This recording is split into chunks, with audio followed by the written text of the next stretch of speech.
She was the author of this great BRICS report. She wrote that report for Goldman Sachs, wherein they said there are 4 countries in the world, that was only BRIC then, 4 countries in the world will be driving the growth of future. Brazil, Russia, India, China. S was added later, South Africa, probably to make it politically correct, so that Africa should not be left out. She wrote the report, and then she left that company, and then she joined some other investment banker, and she wrote another interesting report. She said if Indian women only get a minimum wage, and all Indian women get that minimum wage, India's GDP could rise by 1 or 2 percentage points. Just imagine, we are making all these efforts to take India's GDP growth to the fast track, to put it on double-digit growth track, which is definitely doable, possible by even other means. But just imagine, each and every person becoming gainfully employed in India, how much that will add to India's growth. More importantly, and that is the most important point, what's be the whole objective of the growth in economy?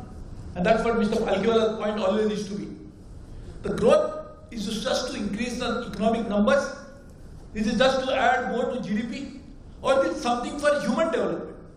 Is it something to bring about a transformation of each and every person of the country? And if that has to happen, then just creating economic opportunities for few is not enough. Making income available to each and every citizen of India is very important. And particularly women. Again, I will just fall back on that experience that I have gathered in my personal life. I repeat the same story, 1 lakh women we trained. Many women, they told me that after they started earning this even 5,000 rupees a month, the husband now is afraid of beating his wife. Because now he realizes that she's not going to come and beg for something to him, but she has her own income. Probably he'll have to go and beg to her. This is a great, great change that happens when you ensure that women start earning more. This is not something only for adding to GDP. It is actually adding to human dignity. That's what used to be the Palkhiwala's overriding argument, that development of India, putting India on fast track, is not just to increase the number of GDP and to say that now we have greater. We want to make sure that every Indian citizen, particularly women, particularly those who have been deprived of the economic benefit for so many centuries, they get the benefit. And to do that, that so-called inclusive growth, which Palkhiwala never used that term, then became fashionable a little later, but we really need to ensure that this happens. So therefore, putting India on fast track would really mean this. Human development, economic growth must go hand in hand. But to do all this, what is then the role of state? If we say that everything has to be done by the people, what is the role of the state? In fact, the state will have a bigger role than what state has played so far. And they must play that role effectively. Creating infrastructure for India, making governance work for the country, ensuring that safety, security, so law and order done properly, ensuring that we create a proper regulatory system, and all of that is necessary, and that can be done only by the state, and which has to be done by the state.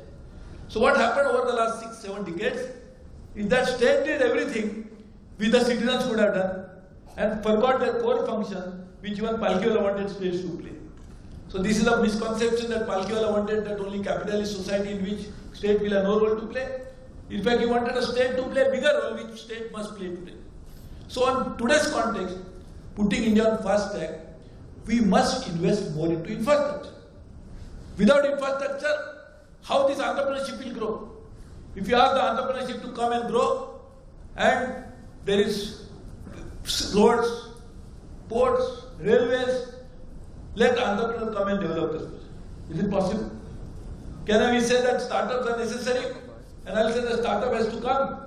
So why don't you come and set up a railway line 500 kilometers from your place to this place? That would make investment of 5,000 crores. So you may expect the entrepreneur to come and make that investment? Is the entrepreneur to go and acquire the land? Is that entrepreneur supposed to acquire the knowledge as to how to play railway line? And is that every entrepreneur is going to come and set a railway line? Is it possible? So some function like this has to be done by the state. Unfortunately, over the course of last few decades, we have completely ignored this core function of the state and in a way abdicated it.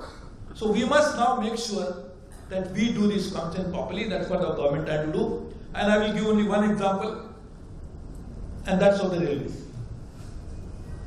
In the railways, you'll be surprised that the investment in railways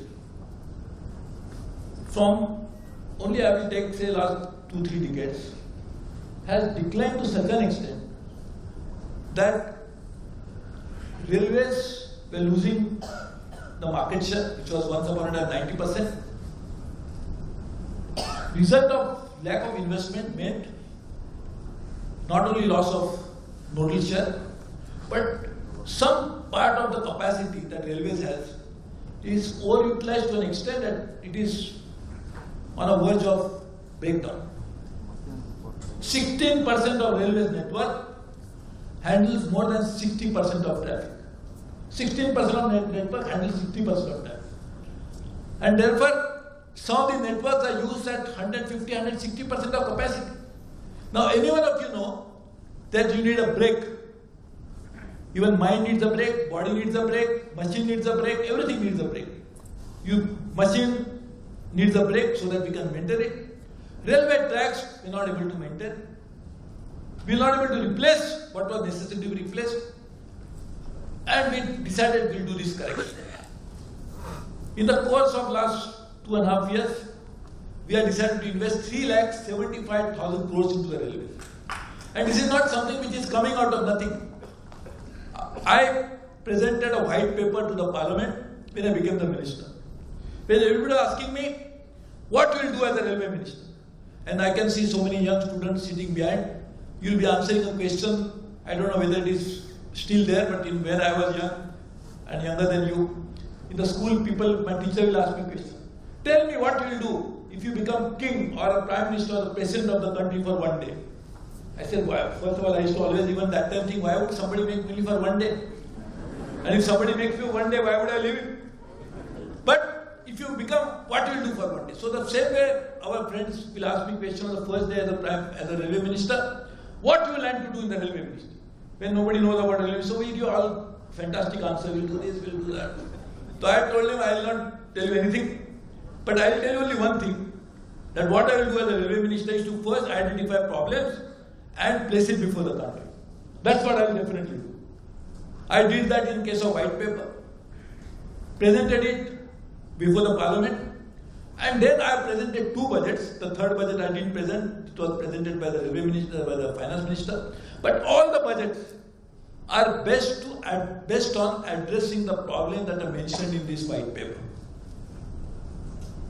16% capacity, handle 65% traffic. So he said, what is necessary then? There is already a traffic growing, so we cannot take it somewhere else. So we have to create capacity there. How to create capacity? If there are 2 lines, put 3rd line. There is 1 line, put 2nd line. In the last 2.5 years, we have sanctioned 16,500 kilometers of doubling and tripling, as opposed to more than 20,000 plus done in the last 7-8 decades. So that would mean that now we'll ease capacity, we'll not only invest, which our plan is to invest 8,50,000 crores in the next 5 years. That was part of my budget speech. And each and everything that I mentioned in budget is already under implementation or fully implemented. And 8,50,000 crores will put and 16,500 kilometers doubling, tripling. Second, there are so many lines today, even today they are meter gauge. We said we'll convert all the lines into broad gauge. Even today, only 42% of railway network is electrified. We'll say we'll double it in the next 5 years and we already allocated contracts to do that. What it would mean, what will happen as a result of this? We'll create more capacity. But we'll create capacity where there is a problem. Like there is so many of you, some of the greater cardiologists might be here. And cardiologists will always tell you that there is a problem in heart. But a good cardiologist will never tell you the problem in heart. You have gone to him, there is a problem in heart. But he will identify the where is the problem. And he will say this is the problem. And therefore you need probably whatever intervention is necessary. Now you can do even non-invasive taking care of the heart. But you must deal with the vein that is causing the problem. Not heart generally, but exactly where the problem is, pinpoint it and try to take care of it. If you try to do a wrong vein, there is a problem. It will still not cure you. So to do that, we decided that we will make a right investment, and that's what we are doing, 16,500 kilometers of doubling tripling, which will ease traffic, which will create more capacity. Also, at the same time, we are completing dedicated freight corridor with an investment of 85,000 crores. And when I took over as a minister, nothing was virtually given as contract. We have given now almost all contracts, and we want to complete it and hope to complete it by 2019 end.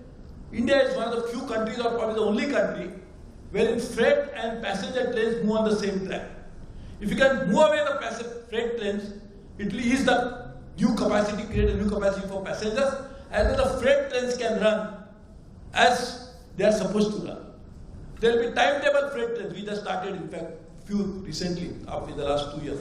But there will be a proper timetable freight train, so freight trains will reach the right destination at time. We can start earning more revenue. Passengers traffic will be so we can send more passengers there. Because there is only one track now fully electrified, and also on the same gauge, more trains can fly. We also decided to manufacture 2 major diesel electric locomotives.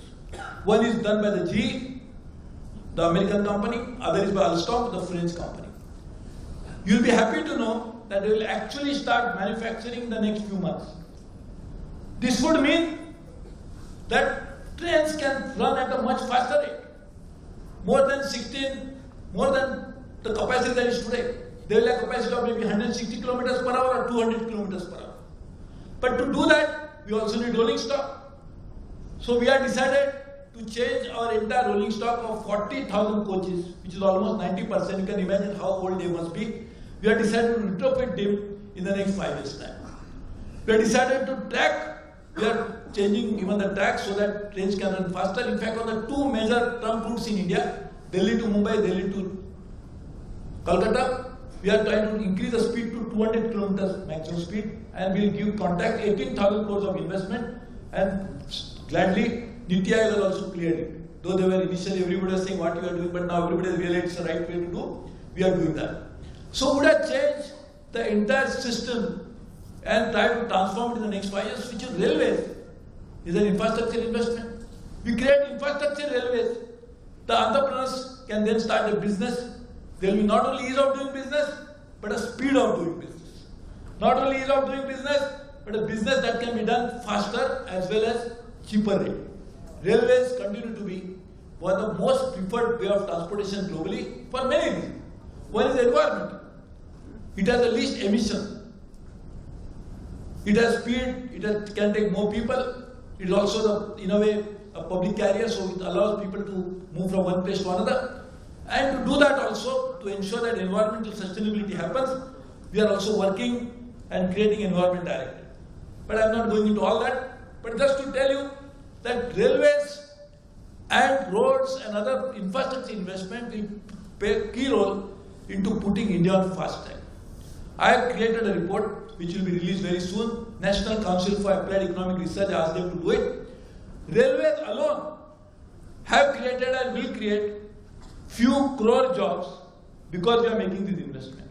1 rupee invested in railways will have a spin-off benefit of by a multiplier of 6, and that is what will help the economy as well. So while we create infrastructure investment, that itself, infrastructure investment itself will create jobs, create economic activity, and because we have created infrastructure, which becomes an enabler, which becomes a launching pad, more economic activities will start. So this is what we really need to do. To make railways profitable, we have a number of measures. I am not going into that because our idea is how to put railways on fast. I will give a very good example of how the government of India or government of the states should be enabler and not just the participants of the sector that we are talking about. One good example is the power sector. I was also, Mr. Krishnamurthy, when he was in the government, as one of the most distinguished bureaucrats we have produced in India. He will tell you, and of course he was the Chief Election Commissioner, so he is responsible for me being the Parliament, because he was a regulator. Power sector is a good example. In pre-1948, power sector is to be in the private hand. Generation, transmission, distribution, there are so many companies which are doing this. Even railways, incidentally, was also in private sector. In 1948, we nationalized the business.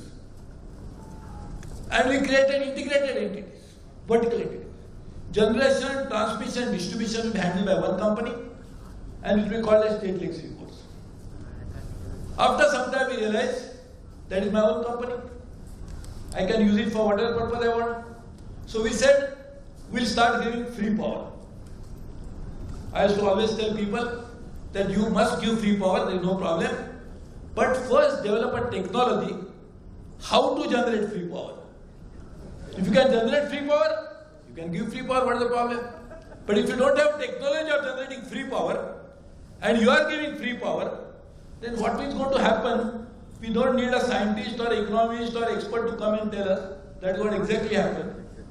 The power sector and power companies, that state electricity boards, were bankrupt when I became the power minister. And the choice was how to revive power sector. You remember the good old days or the bad old days when the power was not there, power cuts was the order of the day. When I became power minister, I said we must rectify the situation. How to do it? One obvious answer, and today's answer also for the railways, is we must invest. But the power sector, who will invest? State electricity boards have no money. There absolutely no bank was willing to lend. And any power project, even if you put equity, you need 3-4 times of that as debt. So what is to be done? And we had nationalized the power business. So just imagine. In Marathi there is a saying that a child is hungry, so goes to the mother. Mother, what can she say? She has nothing to cook, there is no food in the house, so she doesn't give him anything to eat. So mother doesn't give him anything to eat. And father feels that if my child goes and begs outside, my family, so-called family dignity will be compromised. So he doesn't allow him to beg. So Marathi is saying that child, look at the plight of the child, mother doesn't give food and